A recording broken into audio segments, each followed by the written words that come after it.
When everything seems to be go wrong, we can still choose to rejoice and praise God, trusting that He is our Savior and will sustain us. Sama-sama po natin purihin ang ating Panginoon.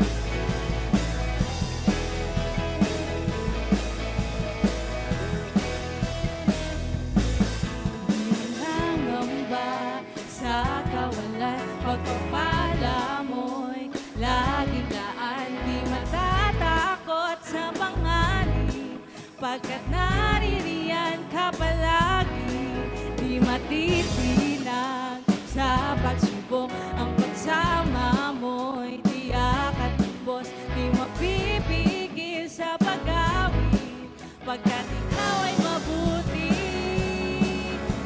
Napakabuti. Ikaw ang aking pastor, hindi magkukulang, sapat na at higit pa. Ang bihaya mo'y sagana at umapaw, sapat na at higit pa. Sapat na sa lahat kong pangangailangan, higit pa sa lahat kong inaasahan. Wala nang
sitwasyon, ika'y pupurihin.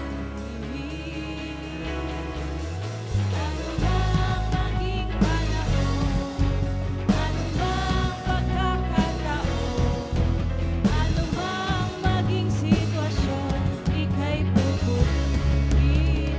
Ikaw at ikaw ay wala kang katulad, wala kang katulad. Wala kang katulad, wala kang katulad, wala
namin hindi man kami karapat-dapat, pero maraming salamat din po sa mga biyayang binibigay mo sa amin sa araw-araw, Panginoon. Sa ilamang po, nararapat at itaas ang lahat ng papurit pasasalamat. Sa tanging pangalan mo lamang po, Panginoong Jesus. Amen. Sa Diyos po ang papurit.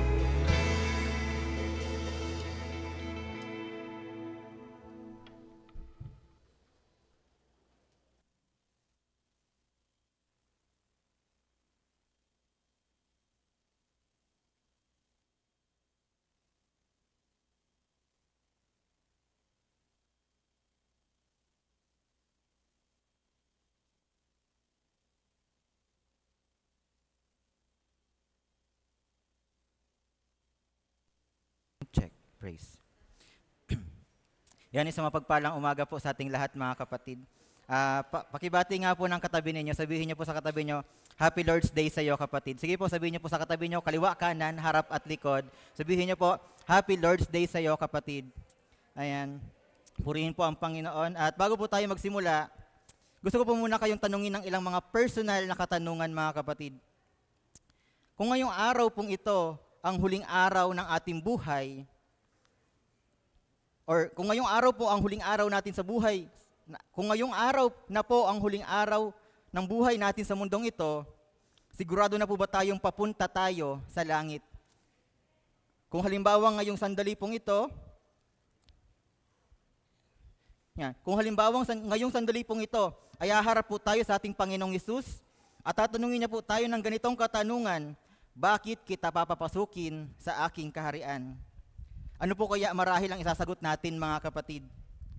Marahil ang iba po sa atin ay magsasabing, MA, mabuting tao naman po ako. Or marahil ang iba po ganito ang sasabihin, hindi naman po ako mamamatay tao. Nagbibigay naman po ako ng ikapo or nagtatights ako. And active naman po ako sa church. Member po ako ng LAM. Nagbibisitation po kami at nagtuturo po kami sa mga bata. Or nabautismuhan naman na po ako. Pero mga kapatid, ang tanong po ay hindi kung gaano tayo ka-religious. Hindi rin po kung gaano karami ang ginagawa nating mabubuting bagay sa mundong ito. Kundi ang tanong po ay, ano po ang pinagtitiwalaan natin para sa ating kaligtasan? Napakaseryoso po ng tanong na ito, mga kapatid, dahil ayon po mismo sa ating Panginoong Hesus, may mga taong buong buhay po nilang inakala na ligtas na sila, pero sa huli po ay maririnig nila ang pinakamasakit na salita mula po mismo sa ating Panginoong Hesus.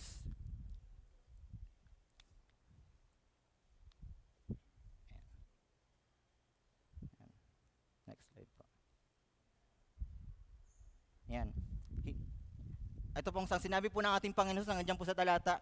Ito po yung pinakamasakit na salita mula sa ating Panginoong Hesus. I never knew you, depart from me. Mababasa po natin to sa Matthew chapter 7 verse 23. Sa Tagalog, sabi po ng Panginoong Hesus sa kanila, hindi ko kayo kilala, lumayo kayo sa akin. Hindi po sinabi ng ating Panginoong Hesus na kilala ko kayo dati, pero ngayon hindi na. Hindi rin po ganito ang sinabi ng ating Panginoong Hesus na ligtas ka na dati, pero ngayon hindi na dahil nawala ang kaligtasan mo.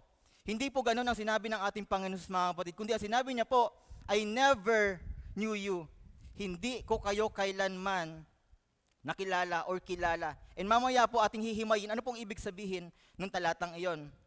And ibig sabihin po, mga kapatid, may mga tao pong napakalapit sa relihiyon, ngunit hindi kailanman nagkaroon ng tunay na relasyon sa ating pong Panginoong Hesukristo. Kaya mag-ingat po tayo, mga kapatid. Because if we are in church, but not in Christ, we are in danger. Pwede mo ba natin basahin, mga kapatid? 1, 2, 3, go. If we are in church, but not in Christ, we are in danger. Dahil, mga kapatid, posible po pala talagang magkaroon tayo ng false assurance. Ng isang assurance na hindi po galing sa Biblia, kundi galing po mismo sa ating mga sariling pag-aakala. Kaya bago po natin pag-usapan ang tunay na assurance of salvation, kailangan po muna nating maunawaan, ano po ba yung 4 na spiritual conditions ng mga tao? The 4 spiritual conditions of people. Number 1 po, ito po yung una. The unsaved and know they are unsaved. Sa buong mundo po, mga kapatid, sa buong mundo, meron pong 4 na spiritual condition ng mga tao. And naniniwala po ako dito sa 4 na to, isa tayo dito. Kaya, yun, una po, unsaved and they know and they know they are unsaved. Ito po yung mga grupo ng mga tao na alam nilang makasalanan sila and alam po nilang hindi sila karapat-dapat sa harapan ng ating Panginoon. Alam rin po nilang kailangan nila ng tagapagligtas at magliligtas sa kanila para mapunta sila sa langit. And mga kapatid, ito pong number 1, ito po ang magandang simula ng kaligtasan, mga kapatid. Dahil kinikilala po nila na ang kanilang tunay na kalagayan sa harapan ng ating Panginoon ay sila po'y makasalanan at hindi karapat-dapat sa harapan ng ating Panginoon. Dako po tayo sa ikalawang spiritual condition, the unsaved and do not know they are unsaved. Yung una po, yun yung mga taong papuntang impyerno and alam nilang papunta silang impyerno. Ito mo ikalawa po, ito yung mga papuntang impyerno pero paniniwala nila papunta sila sa langit. Ito po yung ikalawa, mga kapatid. Ito po ang pinakamapanganib na kalagayan ng isang tao. Hindi po sila nag-aalala para sa kanilang kaluluwa dahil akala po nila buong buhay nila ligtas na sila. Dahil nga po, religious sila, may confidence po sila, ngunit mali po ang kanilang confidence. Paniwalang-paniwala po silang ligtas na sila, pero ang totoo po ay hindi pa po talaga sila ligtas. Hindi po sila nagtitiwala kay Kristo lamang, dahil napaniwala po sila na kaya silang iligtas ng mabubuti nilang ginagawa. And ako po tayo sa ikatlo, mga kapatid.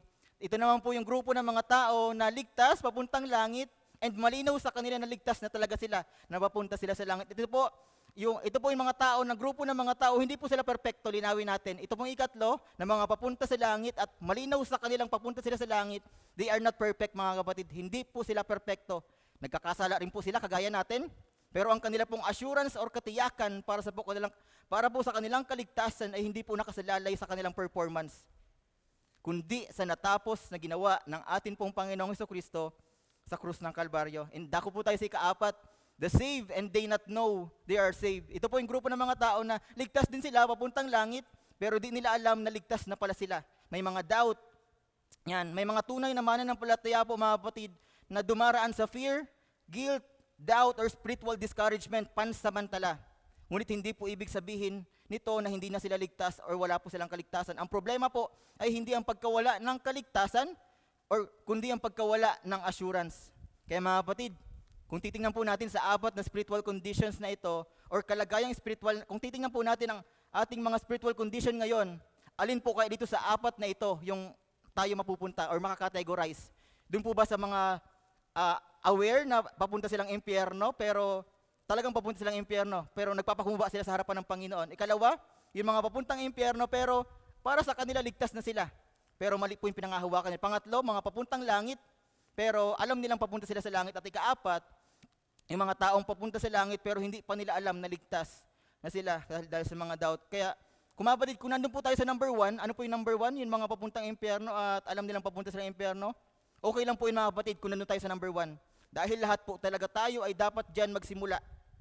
Na makita po natin ang ating kalagayan sa harapan ng ating pong Panginoon, na tayo po ay makasalanan. And hindi lang po 20% na makasalanan, hindi lang po 50% na makasalanan or 99%, kundi kinakailangan po nating dumating doon sa punto or umabot sa punto na makita po natin ang ating sarili that we are 100% sinner, na wala pong mabuti sa ating buong pagkatao. That apart from Christ, hiwalay sa ating Panginoong Hesus. Kung aalisin si Kristo sa ating mga buhay, sabi po ng Biblia, lahat ng mabubuting ginagawa po natin is maduming basahan sa harapan ng ating Panginoon. Ibig sabihin, hindi po ito sapat para tayo'y gawing matuwid at upang tayo po'y dalahin sa langit. Kaya mga kapatid, ang layunin po natin ngayong umaga ay hindi po para husgahan ang ibang tao or husgahan yung katabi natin. Bagkus, ang layunin po natin ay siyasatin natin ang ating mga sarili sa liwanag ng salita ng Diyos, sapagkat ang pinakamalaking trahedya po ay hindi ang tayo po'y mamatay. The greatest tragedy in life ay ang mamatay na akala mong ligtas ka, pero hindi pala. Muli po, ang pinakamalaking trahedya sa ating buhay ay hindi po yung mamatay tayo, kundi yung mamatay tayo na akala nating ligtas tayo, pero hindi naman pala talaga. Kaya pakisabi po sa katabi mo, mamaya ka na matulog. Diyan, sabi mo sa katabi niyo po, mamaya ka na matulog sa bahay niyo, dahil mahalaga ang pag-aaral natin sa umagang ito. Sige po, sabihin sa katabi niyo, mamaya ka na matulog.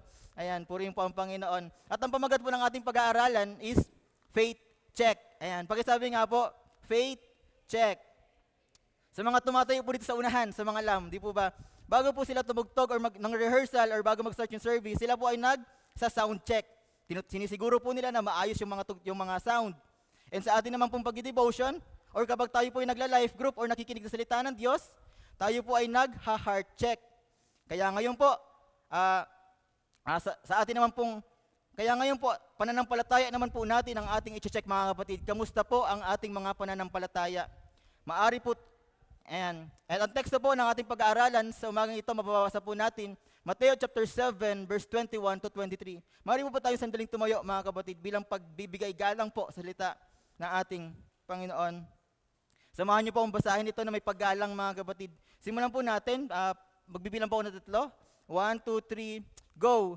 Hindi lahat ng tumatawag sa akin ng Panginoon, Panginoon ay makakapasok sa kaharian ng langit, kundi iyon lamang sumusunod sa kalooban ng aking Ama na nasa langit. Verse 22, marami ang magsasabi sa akin sa araw ng paghuhukom, Panginoon, hindi po ba't sa ngalan nyo ay nagpahayag kami ng mga propesiya, nagpalayas ng mga demonyo at gumawa ng maraming himala? Verse 23, ngunit malinaw kung sasabihin sa kanila, hindi ko kayo kilala, lumayo kayo sa akin, kayong mga gumagawa ng masama. Tayo po sandaling yumuko, tayo po manalangin. Aming Diyos, aming Ama, maraming salamat po sa umaga pong ito, Panginoon, na niloob mo, Panginoon, sa kabila ng hindi magandang panahon. Salamat sa desire na binigay mo sa amin na hindi hadlang ang anumang mga bagay, maging ang ulan, upang kami po ay makapagpurit, makapagkinig ng iyong mga salita. Kay Lord, dalangin po namin, nawa sa mga oras pong ito, ang patuloy pong paggabay ng iyong banal na Espiritu, patuloy po namin maranasan. Ikaw po ang mangusap sa amin, ikaw po ang magturo, ako po ay gamitin mo lamang instrumento, at dalangin ko po, bigyan mo kami ng tenga, Panginoon, na handang makinig, ng puso na handang tumanggap ng iyong mga pagtutuwid or ano paman, Panginoon, na pag-encourage, Panginoon. Malaya ka kumukumilos sa buhay ng bawat isa, Panginoon. At ikaw lang mo po ang tanging maitaas mula sa simula hanggang sa matapos po ang gawain namin ito. Ito po aming dalangin sa pangalan ni Jesus. Amen. Mari na po tayo makaupo, mga kapatid. Maraming salamat po. Ayan. At bilang proposition po, mga kapatid, dito po iikot yung pag-aaral natin.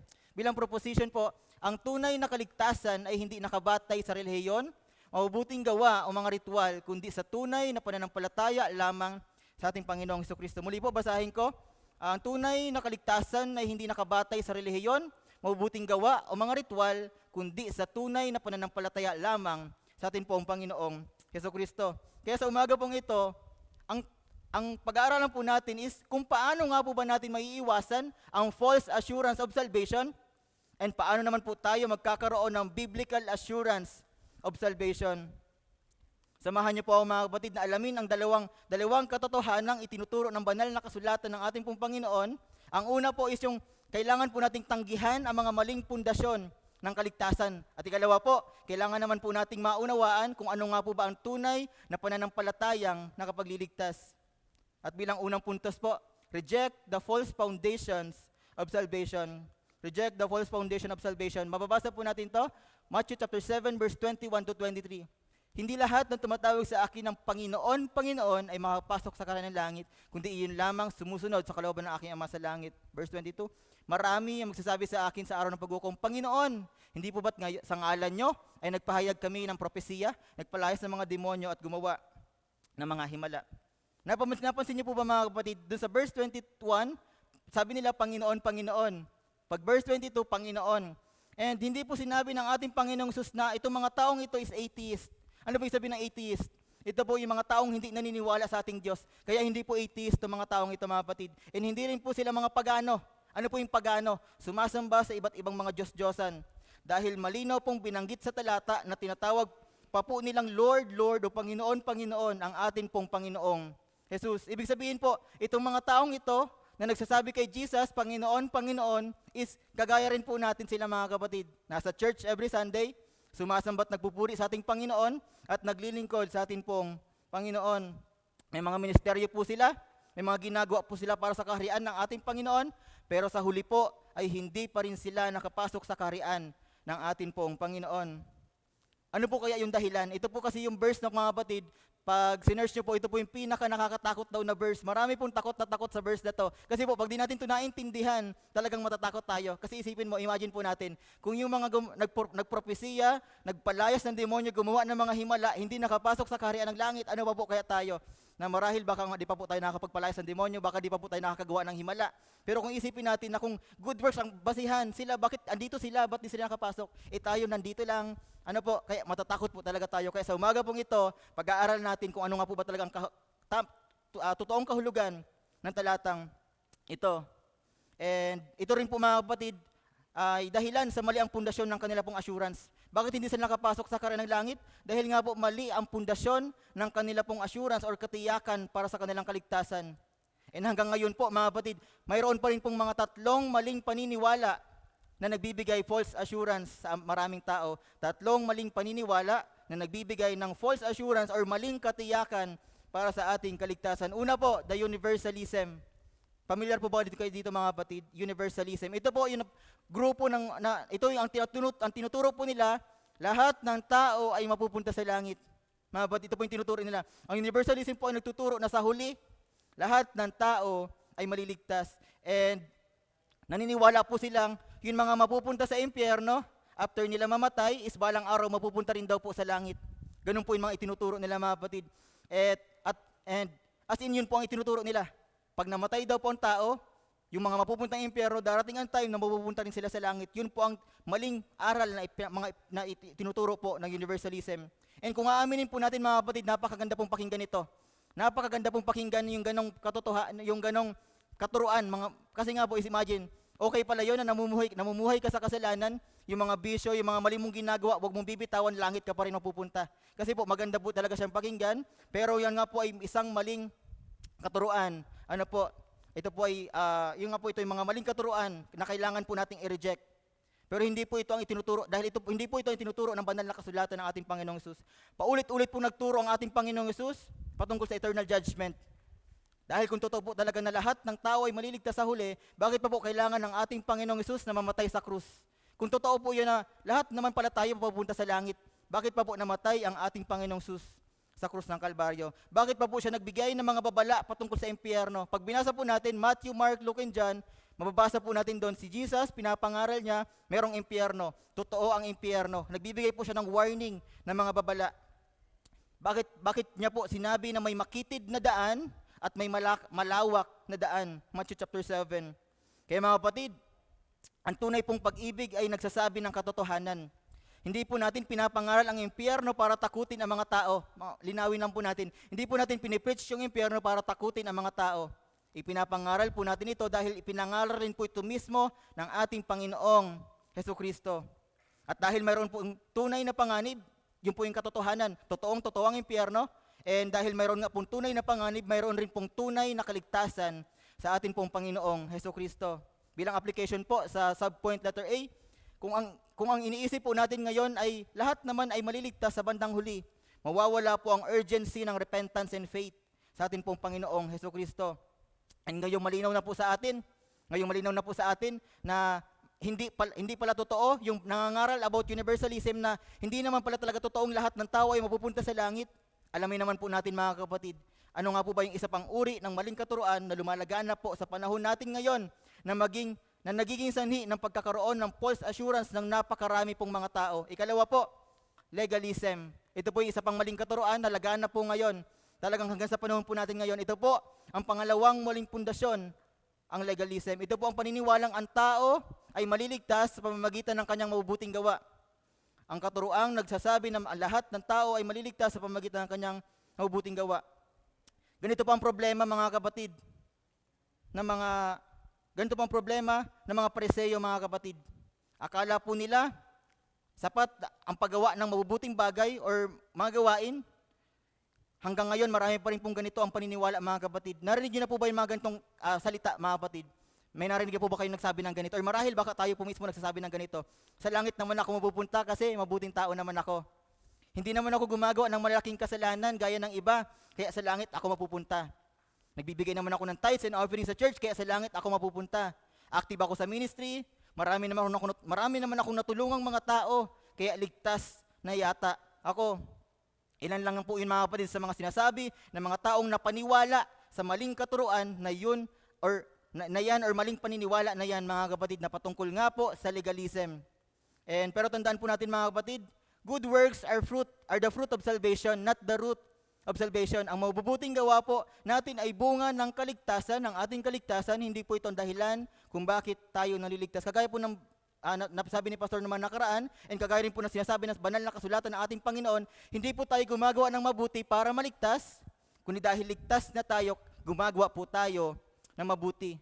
Sabi nga po sa Ephesians chapter 2 verse 8 to 9, hindi ko po na ilagay dyan, pero sabi po doon, tayo ay naligtas dahilan sa biyaya sa pamamagitan ng pananampalataya sa ating Panginoong Hesus at hindi po sa pamamagitan ng ating mabubuting gawa. Dahil mga kapatid, kung kaya po nating iligtas ang ating mga sarili sa pamamagitan ng mabuting gawa, hindi na po sana kailangan pang mamatay ng ating Panginoong Hesukristo sa krus ng Kalbaryo.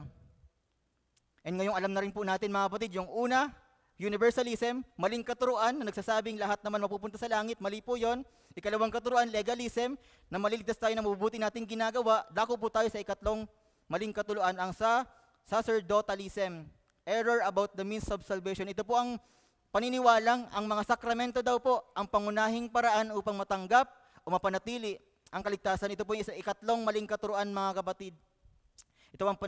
And ganito po ang kanilang karaniwang sinasabi mga kapatid, nabautismuhan naman ako, nagko-communion naman ako, naglo-Lord's Supper ako every Sunday. Mga kapatid, ganun po sinasabi nila, kaya ligtas na daw po sila. Pero mga kapatid, tama po na magpabautismo tayo. Lilinawin ko lang, tama po na magpabautismo tayo, tama po nakikibahagi tayo sa Lord's Supper, pero mga kapatid, hindi po ito ang paraan upang ang isang tao ay maligtas. Mga kapatid, sapagkat ang nagpapabautismo po ay ginagawa ng isang ligtas na. Dapat maging malinaw yun sa atin. Hindi po tayo nagpapabaptize para maligtas, kundi ginagawa natin ito dahil alam nating ligtas na tayo. And ganoon din naman po sa Lord's Supper, hindi po natin ginagawa yung Lord's Supper every Sunday, per Sunday, upang atin pong ginagawa po natin ito upang patuloy nating alalahanin ang natapos na ginawa ng ating pong Panginoong Hesukristo. Ngunit hindi rin po ito nagbibigay ng kaligtasan sa atin kapag nakikibahagi po tayo dito. Ang baptism po or Lord's Supper at ano pa mga sakramento, hindi po ito mga kapatid ang ticket papunta sa langit. Hindi po yung ticket papunta sa langit. Ang ating pong confidence ay hindi dapat nakapokus sa ating mabubuting ginagawa, kundi sa ating pong Panginoong Hesukristo na siyang namatay sa krus ng Kalbaryo upang bayaran ang ating pong mga kasalanan. And bilang biblical illustration po mga kapatid, para mas maunawaan natin, sabi sa verse 23, I never knew you. Sabi po dyan, I never knew you. And ang pinakamalinaw na halimbawa po ng mga taong napaniwala sa maling katuruan na ito ay ang mga taong nasa Matthew chapter 7 verse 21 to 23. Na ating mong binasa kanina. Sinabi po dyan nila, Lord, Lord, di ba po sinabi nila, Panginoon, Panginoon. Nagpropesiya daw po sila, nagpalayas ng mga demonyo at gumawa rin ng mga himala. Kung titingnan po natin sa panlabas, napaka-religious po nila, di po ba? Pero ang sinabi po ng ating Panginoon sa kanila, verse 23, sabi po dito, I never knew you. Hindi ko kayo kilala. Hindi raw po sila kilala ng ating Panginoong Hesukristo. Pero kung iisipin niyo masyado, marahil tinatanong niyo po sa sarili niyo ngayon, di ba po all-knowing ang ating Panginoong Hesus? Di ba po si Jesus ay totoong Diyos at totoong tao at dahil Diyos siya, alam niya lahat ng bagay. Pero bakit po sinabi dito, I never knew you? Bakit sinabi ng Panginoon, hindi ko kayo kilala? Ibig sabihin po ba nun, si Jesus kahit Diyos siya, meron siyang mga hindi kilala? Aaralin po natin, ano po ba yung word na new na ginamit po dito sa talata? Ang salitang new po dito ay isinalin mula sa salitang Griego na ginosko, na nangangahulugang makilala o magkaroon ng malalim at personal na relasyon sa ating pong Panginoong Hesukristo. Kaya nasabihin po ng ating Panginoong Hesus, I never knew you, hindi niya po ibig sabihin na hindi niya kilala kung sino sila. Hindi po ganon. Sapagkat bilang Diyos, kilala niya po lahat ng tao, kilala niya po tayo. Kaya ang ibig niya pong sabihin diyan ay hindi kayo kailanman nagkaroon ng tunay na relasyon sa akin. Hindi kayo kailanman nagkaroon ng totoong relasyon sa akin. Pansinin din po natin yung salitang never. I never knew, yung word na never. Hindi po sinabi ng ating Panginoong Hesus na kilala ko kayo dati. Hindi po ganoon sinabi ng Panginoon, kundi ang sinabi niya po ay kailanman ay hindi ko kayo nakilala or kailanman ay hindi kayo nagkaroon ng malalim at totoong relasyon sa akin. Ipinapakita po nito sa atin mga kapatid na ang mga tao pong ligtas, ang mga tao pong ito ay hindi kailanman nagkaroon ng tunay na kaligtasan, tunay na kaliligtas na relasyon sa ating pong Panginoong Hesukristo. Kahit na gumagawa po sila ng maraming mabubuting gawain sa kanyang pangalan, hindi po sapat ang mga ito para maligtas sila or maligtas tayo. Yung bilang application po mga kapatid, point number 1, Mga kapatid, ngayong umaga pong ito, wag po muna nating isipin na ibang tao ang katabi natin. Wag po muna nating pansinin yung katabi natin o yung mga ibang tao na parang sinisabi natin, ay yung sa universalism, si ganito, naalala ko si kapatid na ganito, or parang siya ganyan-ganyan. Isipin muna natin sarili natin. Ngayong umaga pong ito, wag po muna nating isipin na ibang tao o katabi natin. Sarili po muna natin ang tanungin natin ng ganitong katanungan. Ano ba talaga ang mga pinagtitiwalaan ko para sa aking kaligtasan? Ang church ba? Dahil ba member ako ng church? Ang baptism ba dahil baptized na ako? Ang ministry ko ba? Ang mabubuting ginagawa ko ba? O tanging ang ating Panginoong Hesukristo lamang po? And bilang transition po mga batid, kung yung unang puntos po natin ay reject the false foundation of salvation, ito po yung unang puntos, tanggihan natin, i-reject yung mga false foundation, universalism, legalism, sacerdotalism, i-reject natin yun. Ikalawang puntos po mga batid, receive the elements of saving faith. Receive the elements of saving faith. Mga kapatid, nakita po natin ang tatlong maling pundasyon ng kaligtasan. Ngunit hindi po sapat na malaman lang natin kung ano po yung mga maling katuruan. Di ba nalaman po natin, ay mali pala yon. Hindi pala totoong sa langit tayo mapupunta lahat. Ay hindi pala ako kayang iligtas sa mabuti kong ginagawa. Ay hindi pala ako maliligtas ng pagbabaptize or pag Lord's Supper. Ngayon pong alam na natin yon, na mali yon, hindi po sapat. Kaya ngayon po, kailangan din po nating malaman kung ano nga po ba ang tamang katuruan na nagmumula sa banal na kasulatan ng atin pong Panginoon. Kung hindi po totoong lahat ng tao ay mapupunta sa langit, at kung hindi rin po totoong relihiyon, hindi rin po mabubuting gawa, hindi rin po sakramento ang makapagliligtas sa atin, paano nga po ba tayo maliligtas? Kasi nga po mga kapatid, lumaki po tayo sa mga maling katuruan na mga ganitong paniniwala. Kilala ko naman ang Diyos, or kilala ko naman si Jesus. Pero ang tanong po mga kapatid ngayon is, ang tanong na kailangan po natin sagutin ngayon ay, sapat po ba na malaman lang natin kung sino ang ating Panginoong Hesus? At kung ano ang maginawa niya para tayo ay maligtas? Sapat po ba na alam lang natin yon? Yan po ang sasagutin natin mamaya mga kapatid.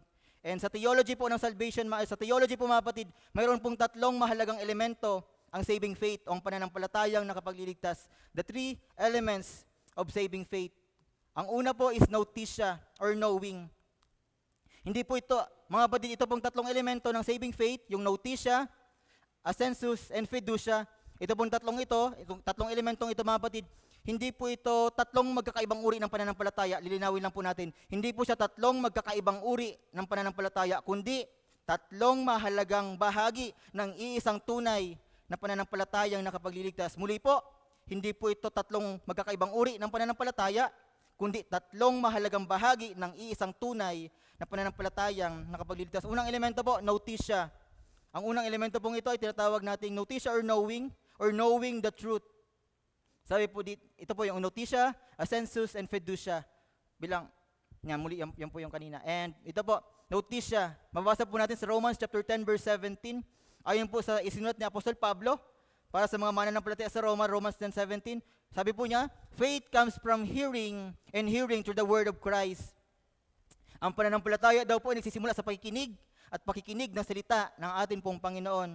Ang unang elemento po ng pananampalataya na kapagliligtas ay notitia. Nang ibig sabihin po ay knowledge or tamang kaalaman. Hindi po maaring sumampalataya ang isang tao sa isang Diyos na hindi niya kilala. Kaya ito po yung pinaka-first step. Ito po yung unang elemento, first step. Kailangan nating may mapakinggan patungkol sa sino ba si Jesus, ano ba yung mga ginawa niya patungkol sa salita ng Diyos. Kailangan po muna nating may marinig.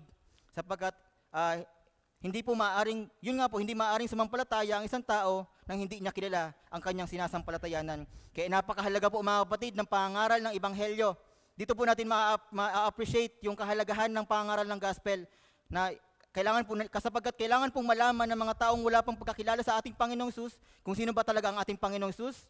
Bakit ba siya bumaba dito sa lupa? Bakit po ba siya namatay sa krus? Bakit po siya muling nabuhay? At ano po ang kahalagahan ng lahat ng ito para sa atin? Ito po yung mga kailangan natin ipangaral mga kapatid. Hindi po natin kinakailangan maging pastor. Hindi po natin kinakailangan maging diaconess or kung ano paman. Sapagkat lahat po tayo inaatasan ng ating Panginoon na ipangaral ang salita o mabuting balita ng ating pong Panginoon. Dahil mga kapatid, muli po, hindi po sapat na sabihin nating naniniwala ako sa Diyos or naniniwala ako kay Jesus. Hindi po sapat yon. Dahil napakarami pong mga taong naniniwala na may Diyos. Marami po ang naniniwalang si Jesus ay mabuting tao. Pag pinag-aralan nyo po ang iba't ibang religion mga kapatid, pag inaral nyo po ang iba't ibang mga religion, may mga nagtuturo po na si Jesus daw ay mabuting tao lamang. May mga nagtuturo po na si Jesus ay propeta lamang. Mga nagtuturo na siya daw po ay Diyos lang at hindi siya tao. May mga nagtuturo si Jesus daw ay tao lang, hindi siya Diyos. Pero malinaw po sinasabi ng banal na kasulatan ng ating Panginoon, siya po ay totoong Diyos at totoong tao. Ngunit ang iba naman, ngunit malinaw po itinuturo ng banal na kasulatan, mga kapatid, na ang ating Panginoon nga po, siya ang, sino pa si Jesus talaga? Siya po ang walang hanggang anak ng Diyos. He is the eternal Son of God na namuhay ng walang kasalanan. Perfecto si Jesus, di po siya nagkasala. Siya po ay pinako sa krus at namatay bilang kapalit nating mga makasalanan. Dapat po tayo yung pinako sa krus kasi tayo yung makasalanan, pero siya po ay namatay para bilang kapalit natin or para siya yung magbayad ng ating mga kasalanan na hindi natin kayang bayaran. At siya po ay muling nabuhay upang bigyan ng buhay na walang hanggan ang lahat ng sumasampalataya, ang lahat ng sasampalataya sa ating pong Panginoong Hesus. Ang bilang application, mga kapatid, hindi po sapat, ulit-ulitin po natin, hindi po sapat na kilala natin kung sino nga po ba ang ating Panginoong Hesus. Dahil marami po ang mga lumaki sa church, marami po ang mga nakikinig ng sermon linggo-linggo. Marahil tayo, every Sunday present tayo, may life group pa tayo sa Facebook o sa YouTube, ang dami pa natin napapakinggang preaching, or marahil ang dami natin kabisang mga verses. Pero ang tanong po ay ganito, nauunawaan po ba talaga natin kung ano po ang ebanghelyo o ang mabuting balita ng ating pong Panginoong Jesucristo? Kaya ngayon po, mga kapatid, na alam na po natin yung unang elemento, noticia, knowing the truth. Ito po yung unang elemento, kailangan natin makapakinig ng salita or mapakinggan ang salita ng ating Panginoon. Dako naman po tayo, mga kapatid, sa ikalawang elemento ng saving faith. Ito po yung assensus or believing that the gospel is true. Knowing the facts is not enough, one must accept them as true. Sabi nga po sa Hebrews chapter 11 verse 6, whoever comes to God must believe that He exists and rewards those who seek Him. Ang ibig sabihin po nito, mga kapatid, basahin din po natin James chapter 2 verse 19. Sabi po dito, even demons believe that God is one and shudder. Sabi po dito, maging yung mga demonyo naniniwalang merong Diyos at iisang Diyos at nanginginig pa sa takot. Ibig sabihin, ang tanong, bakit ganoon? Bakit yung mga demonyo hindi po sila ligtas? Kahit meron po silang noticia at assensus or kilala nila ang Diyos at naniniwala silang totoo ang Diyos. Pero bakit hindi po sila naligtas? Mga kapatid, sapagat muli po, hindi lang po natin dapat basta alam kung ano ang katotohanan. Ang ibig sabihin po nitong talatang ito, mga kapatid, ay pagsang-ayon na ang ebanghelyo ay totoo. Hindi lang po natin dapat basta alam kung ano ang katotohanan, kinakailangan po nating paniwalaan na ang mga ito ay totoo. Sapagat, mga kapatid, kung titingnan po natin isip natin ngayon, kung bubuksan natin ang isip natin, ang dami po nating alam na mga information. Mula elementary, mga mag-aral na po, high school, college, ang dami nating mga nalalaman na information, mga naririnig, marahil mga chismes, mga ganyan. Ang dami po nating alam na information sa utak natin, pero kung tatatawin po tayo, hindi po lahat ng alam natin, pinaniniwalaan natin totoo. Di po ba? Ang dami nating alam sa isip natin, mga napakinggan, nabasa, pero hindi lahat na nasa isip natin, pinaniniwalaan po nating totoo. Kaya, mga kapatid, pero kahit yun po yung mga alam po nating katotohanan patungkol sa ating Panginoong Hesus at sa ating mga tao ay pininiwalaan po natin totoo, hindi pa rin po ito sapat para tayo po ay maligtas or mapunta sa langit. Sapat kagaya po ng binanggit ulit sa James 2:19, you believe that God is one, you do well, even the demons believe in shudder. Kilala po ng mga demonyo kung sino ang ating Panginoong Hesus at hindi lang po nila alam yung mga katotohanan patungkol sa ating Panginoong Hesus, kundi pinaniniwalaan rin po nilang ito'y totoo or totoo ang mga katotohanan ito. Naniniwala po sila na si Jesus ang anak ng Diyos at na siya po ang Panginoon, pero hindi po sila ligtas. Di po ba? Bakit po? Dahil wala po silang pedusya, yung ikatlong elemento ng saving faith. Doon lang po sa una at ikalawa, yung mga demonyo po, may notisya, kilala nila ang Diyos at naniniwala silang totoo ang Diyos, pero wala po sila sa ikatlo. Hindi po sila dumating sa ikatlo. Ano po yung ikatlo? Pedusya. Wala po silang mapagpakumbabang pagtitiwala at pagpapasakop sa ating pong Panginoong Jesucristo, which is ang ating pong pangatlo at panghuling elemento na pananampalatayang nakapagliligtas, fiducia, trusting in Christ alone. Ephesians chapter 2 verse 8 to 9.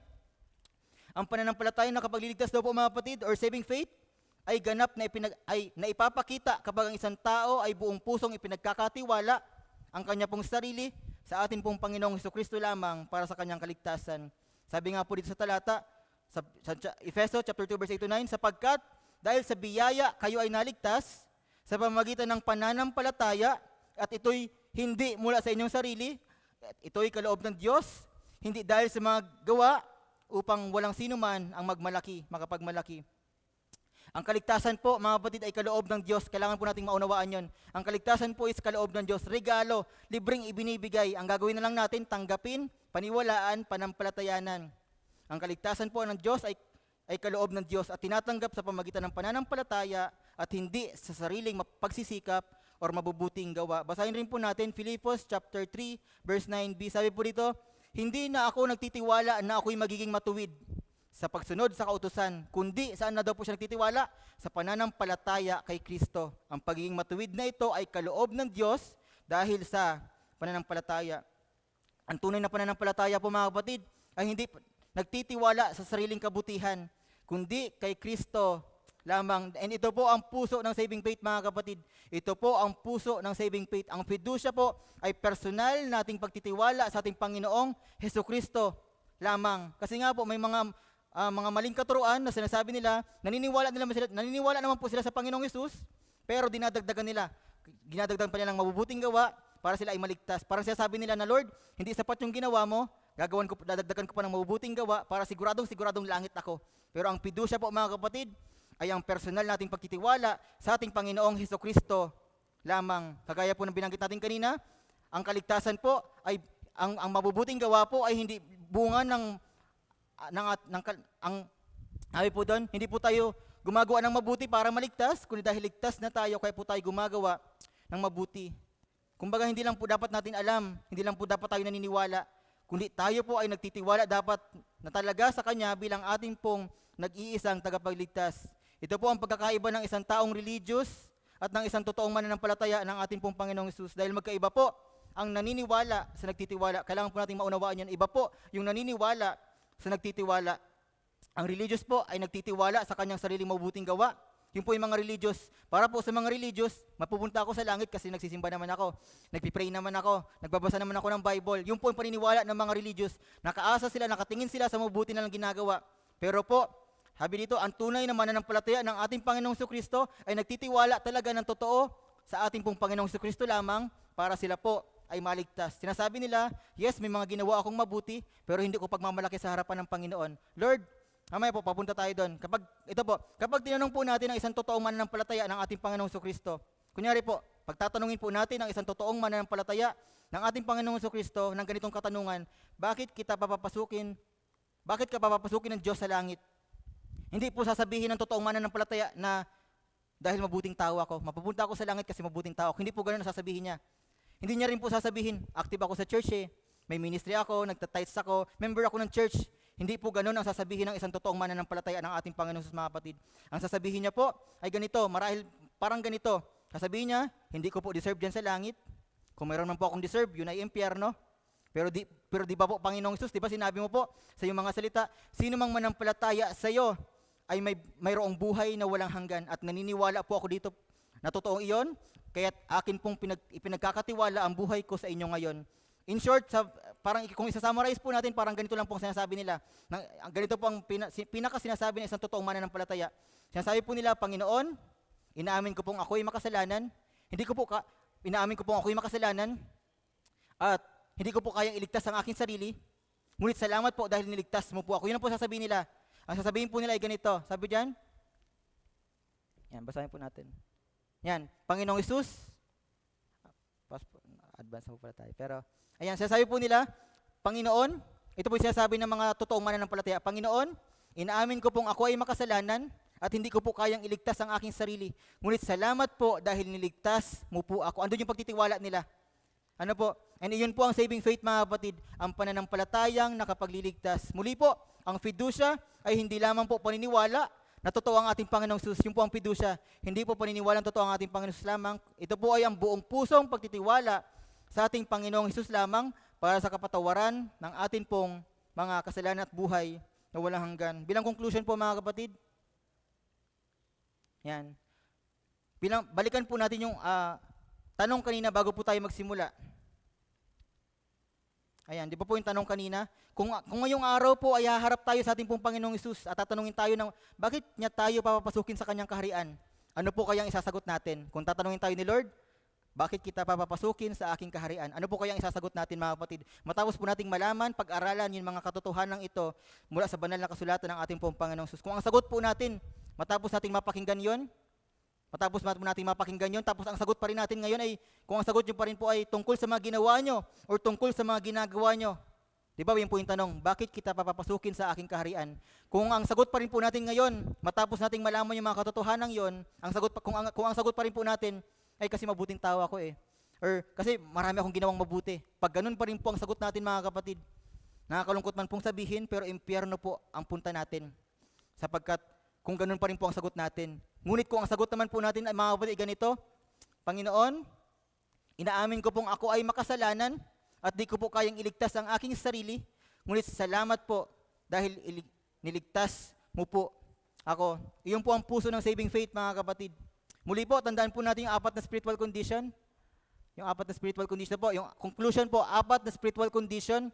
Yung 4 na grupo ng mga tao sa buong mundo. And naniniwala po ako, isa tayo dyan mga kapatid. Check natin, saan ako dyan? Asan po kaya ako dyan sa 4 na yan? Ito po yung una, may mga taong alam nila na papunta sila ng impyerno. Yung po yung unang grupo ng mga tao, spiritual condition. May mga taong alam nilang papunta silang impyerno. Ikalawa, may mga taong akala nila ligtas sila, pero hindi naman pala. Ikatlo po, may mga tunay na ligtas at alam nila ito. At ika-4 po, may mga taong tunay na ligtas, ngunit pansamantalang nagdududa. Ang dalangin ko po mga kapatid, na nawa lahat po tayo ay mapabilang doon sa ikatlong spiritual condition mga kapatid. Yung alam po natin at malinaw sa ating ligtas na tayo dahil tama po ang pinangahawakan natin para sa ating pong kaligtasan. Kung nandun po tayo sa number 1, huwag po tayong mag-alala, huwag po tayong matakot sapagkat magandang simula po yung number 1. Sapagkat yung letter A po, magandang simula siya kasi aware ka na papunta kang impyerno, kaya ngayon tatanggapin mo na yung pagliligtas na ginawa ng ating Panginoon Jesus. Pero kung nandun po tayo sa ikalawa, napakadelikado po ng ikalawa mga kapatid. Ito po yung grupo ng mga tao na buong buhay nila, naniwala sila hanggang sa mamatay sila, na alam nila, akala nila, ligtas na sila, pero papunta pala silang impyerno. Kaya mga kapatid, dalangin ko po, nawa sa paglabas po natin sa bahay-sambahang ito, hindi po ako yung nagliligtas. Ang ginagawa lamang po namin mga lingkod ng Diyos is ilatag ang katotohanan, ibahagi ang sinasabi ng salita ng Diyos, at ang Diyos po ang kikilos sa bawat isa. Kaya sa mga oras po ito, dalangin natin, Lord, nasan po ako niya sa 4 na yan?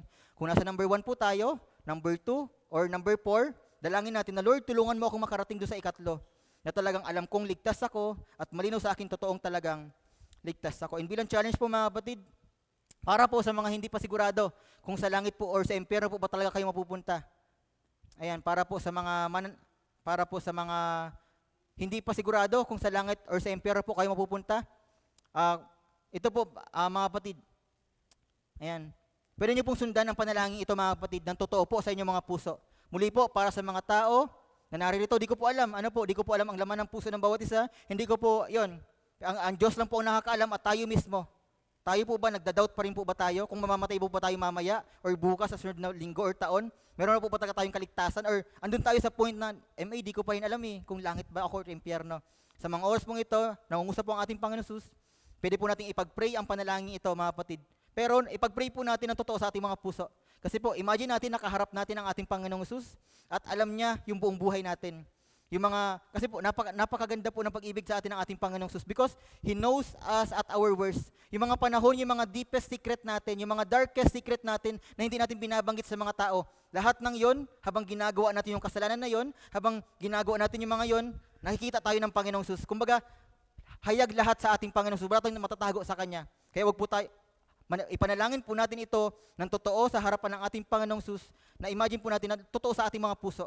And tayo po, kung sa mga nais pong manalangin, pwede niyo pong ipanalangin ang panalangin ito na totoo sa ating mga puso. Panginoong Jesus, inaamin ko pong ako ay makasalanan at di ko po kayang iligtas ang aking sarili, iligtas mo po ako.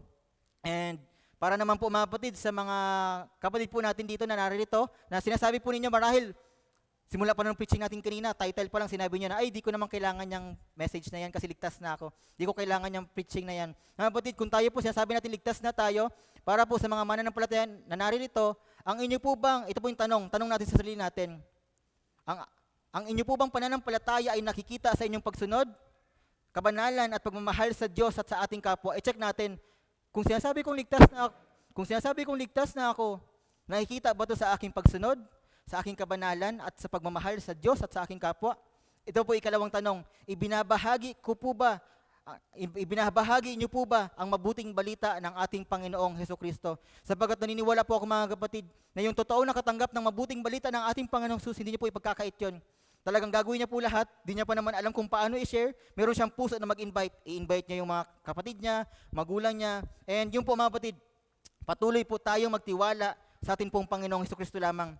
Lumakad po tayo sa Kanya at ibahagi po natin siya sa mga taong wala pa pong pagkakilala sa Kanya. And bago po tayo lumayo, bago natin isipin, baka iniisip nyo na po ngayon, sino kayang sisharean ko ng gospel? Sino kayong i-invite ko sa church?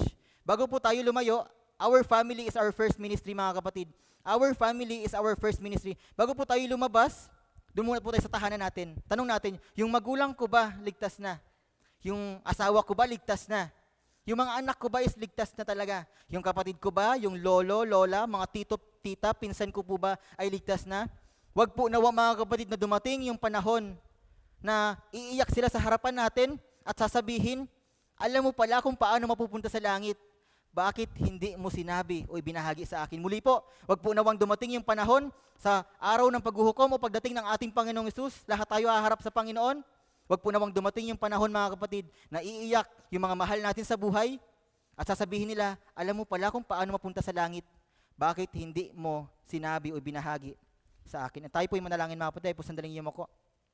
Aming Diyos, aming Ama, maraming salamat po sa umaga pong ito, Panginoon. Thank you for this truth, Panginoon. Salamat sa pagpapaunawa sa amin, pagpapaalala sa amin na meron pong apat na spiritual condition, Panginoon. Meron pong apat na spiritual condition ng mga tao. Meron pong mga nag-aakala, meron pong mga aware sila, mga taong papuntang impyerno and aware sila. Meron pong mga papuntang impyerno pero akala nila ligtas na sila.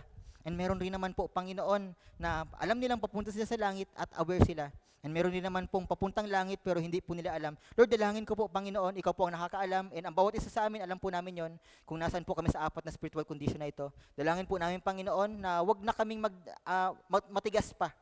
Aminin po namin sa iyong harapan, magpakumbaba kami, Panginoon, kung talagang di pa namin malinaw sa amin kung ligtas na kami. At patuloy na idalangin namin sa aming mga puso, yung panalangin pong kagaya ng binanggit namin kanina na Panginoon, inaamin ko pong ako'y makasalanan, di ko po kayang iligtas ang aking sarili, iligtas mo po ako. And Lord, kung mayroon na po kami mga kapatid na narito, Panginoon, na alam nila na ligtas na sila, dalangin ko, Panginoon, patuloy mo bigyan ng apoy, ng desire, Panginoon, ng passion and compassion ang buhay ng bawat isa, Panginoon. Na wag kaming umupo lamang and parang walang pakialam sa mga mahal namin sa buhay, kundi dahil ito'y libre naming natanggap, patuloy din naming ibahagi, Panginoon. Kung di pa namin alam kung paano mag-share ng gospel, yung simpleng pag-invite sa kanila sa church, Panginoon, ay napakahalaga, Panginoon, upang malaman din nila yung mabuting balita. Bagamat alam namin, hindi po tao ang nagliligtas, hindi church ang nagliligtas, kundi tanging ikaw lamang, pero binibigyan mo po kami, Panginoon, ng Great Commission, dakilang atas, na kami po'y patuloy na humayo at ibahagi ang mabuting balita, Panginoon, sa mga taong wala pa pong pagkakilala sa iyo. Salamat po, Panginoon, sa mga taong ginamit mo, sapagkat wala po kami dito ngayon kung hindi po dahil sa pagsunod nila. Salamat po sa kanilang mga buhay, and bilang pagpapasalamat at bilang paraan ng pagsamba namin sa iyo, patuloy po nawang magpatuloy sa amin. And wag lang po kami mag-share ng gospel, kundi mag-disciple, mag-alaga ng mga tao. And kung kami, Panginoon, ay wala pang disciple or di pa kami nakapasok sa life group, tulungan mo kami, Panginoon, na magpakumbaba, mag-undergo ng mga mentoring, Panginoon, maghanap ng life group leaders, sumali sa mga life group, upang kami ma-disciple, Panginoon, ng mga lingkod mo, Panginoon. At patuloy, balang araw, lahat po sa amin, dalangin ko po, Panginoon, is sa muli mong pagbabalik, dalangin ko na walang maiwan sa amin, lahat kami is makita ka, makasama ka sa iyong muli pong pagbabalik, Panginoon. And Lord, dalangin din namin, Panginoon, sa mga nakikinig po sa online, patuloy ko po rin kumilos, Panginoon. Naniniwala kami, you are not limited by space, Panginoon, by distance. Naniniwala kami, patuloy ka rin pong nangungusap sa buhay ng bawat isa. And Lord, sa akin pong, salamat po, Panginoon, sa pribilehiyong ito. Bagamat di ko po alam, marahil may mga malabo or di nila naintindihan, ikaw po ang patuloy na magpaunawa, magbigay linaw nito sa buhay ng bawat isa, Panginoon. At salamat po, Panginoon. At kagaya po na sinasabi, Panginoon, sa Psalms 115 verse 1, Lord, not to me, but to your name be the glory because of your love and faithfulness. Lord, John 3:30, you must increase and I must decrease. Muli, Panginoon, ito po ang aming dalangin sa pangalan ni Jesus. Amen and amen. Palakpan po natin ang ating Panginoon, mga kapatid.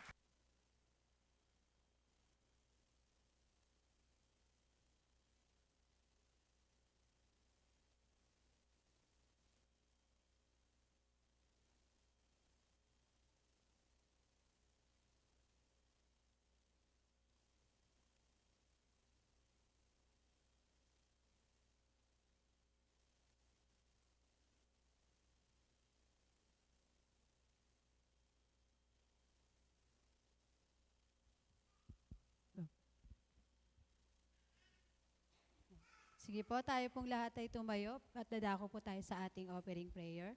Tayo pong lahat ay yumuko. Aming Diyos, aming Ama, Panginoon, muli buong puso po kami nagpapasalamat sa iyo, Panginoon.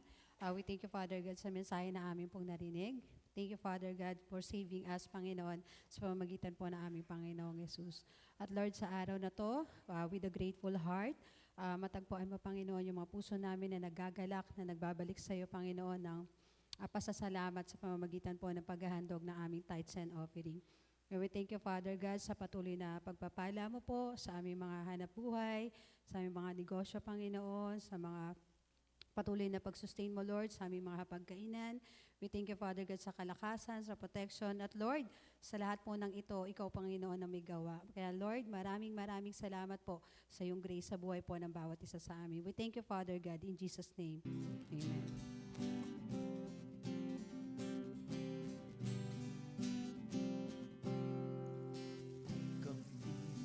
Ay luluhod at sa iyo ay sasamba. Kami ngayon diringgin at ang bayang ito'y iyong pagagalingin. Ulan ng pagpapala, ulan ng pagpapala, ulan ng pagpapala sa bayang ito, Diyos.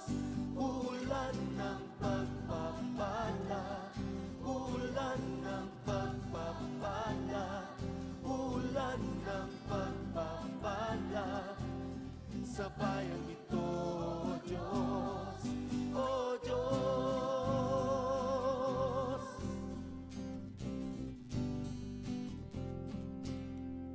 sa iyong kabutihan kami ngayon iyong bayan, pinili at inalagaan, pasamba sa iyo'y walang hanggan. Ulan ng pagpapala, ulan ng pagpapala, ulan ng pagpapala sa bayang ito, Diyos. Ulan ng pagpapala, ulan ng pagpapala, ulan ng pagpapala sa bayang ito, Diyos. O Diyos,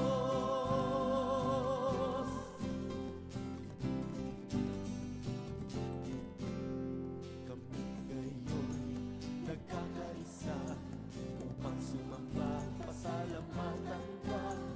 Isang puso, isang layunin sa bayang ito, ikaw ang purihin. Ulan ng pagpapala, ulan ng pagpapala, ulan.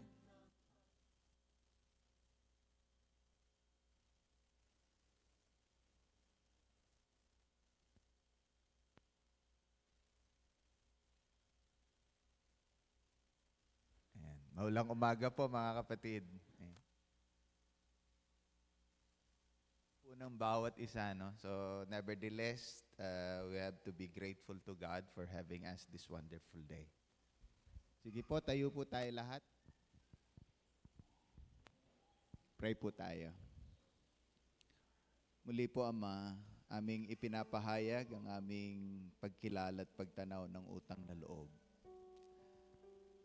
Sa kabila po ng mga bagyo, ang totoo, di lang naman po sa mga literal na bagyo, kundi maging sa mga bagyo ng buhay.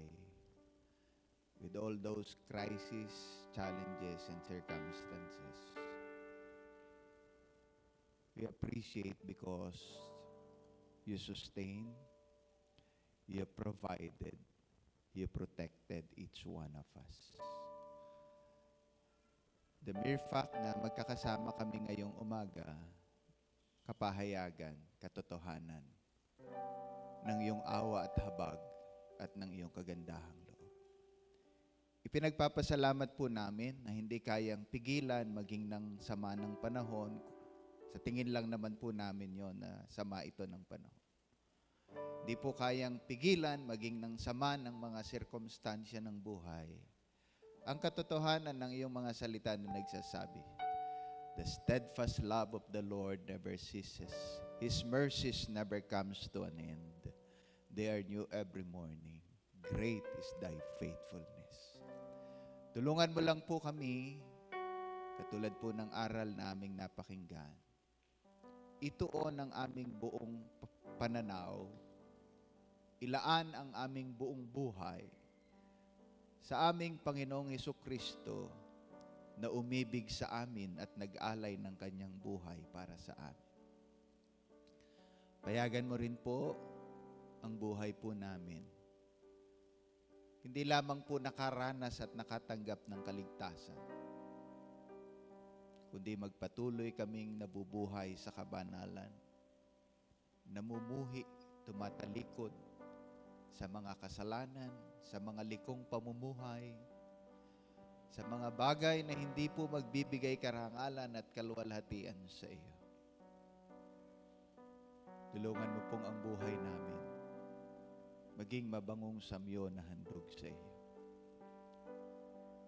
Tulungan mo rin po kami, Ama, maging bukas ang aming palad sa mga tao na nakapaligid sa amin. Bunga ng kaligtasang aming tinanggap. Tulungan mo po, huwag kaming magkibit balikat, huwag magsarado ang aming mga tainga, huwag magsarado ang aming mga kamay sa pag-abot sa mga tao na nakapaligid sa amin. Sa halip, ayon sa kaligtasang tinanggap po namin, dalhin at akayin kami nito sa mabubuting gawa. Hindi po para itanghal ang sarili, kundi para po luwalhatiin ang iyong pangalan.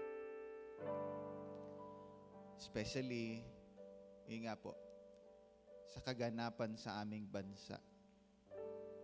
Marami po kaming mga kababayang apektado rin po ng bagyo.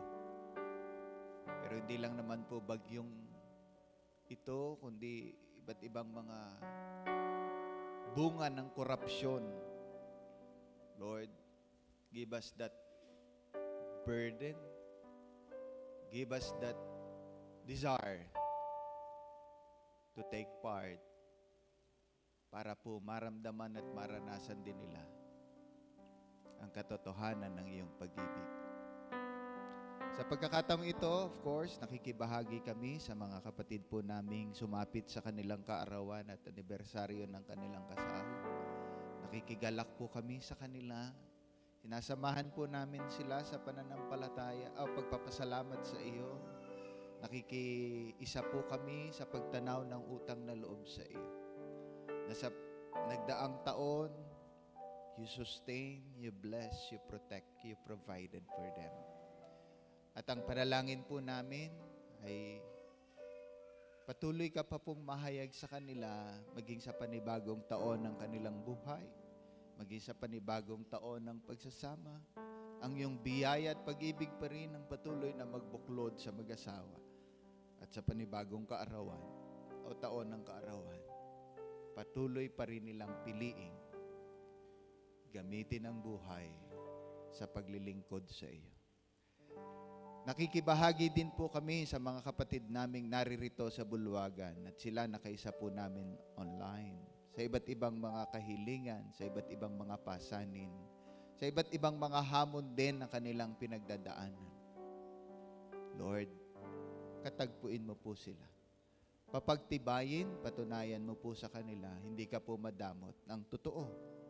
Hindi mo ipinagkait ang iyong anak para sa amin. Ano ang hindi mo kayang gawin?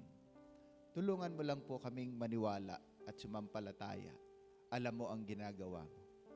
Sa mga panahon na pinagdadaanan, sa mga sirkumstansyang kanilang nararanasan, tulungan mo po silang maniwalang ikaw ang Diyos na aming amang mapagmahal, ang hindi marunong magkait ng mabuting bagay sa buhay ng bawat isa. Inilalagak, itinatalaga din po namin sa iyo ang panibagong linggo. Pangasiwaan, pagharian mo po kami at hayaan mong ang iyong kalooban maganap sa buhay ng bawat isa, kami kasama ng aming mga mahal sa buhay. Muli po, Maraming salamat. Sa iyo po ang kalwalatian at karangalan. Sa pangalan po ng aming Panginoong Yesus. Amen.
Opo, Ama, tanging sa iyo, para sa iyo, at sa iyo lamang po talaga ang lahat ng kalwalatian, karangalan, papuri at pagsamba. Ipinagpapasalamat po namin ang pagkakataong kami po ay tipunin mo. Hindi lamang po sa bulwagang ito, kundi sila nakaisa't kasama po namin online.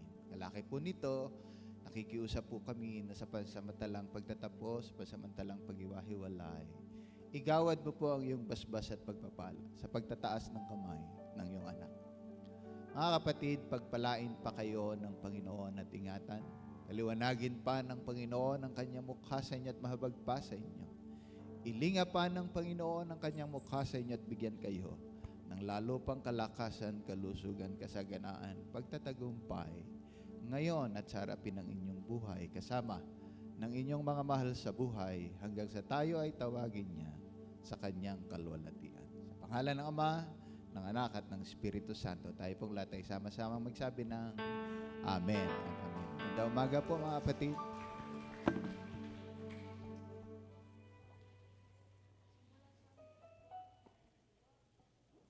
Ayan, isang maulan at malamig na panahon po sa bawat isa po sa atin. Nilalamig po ba kayo?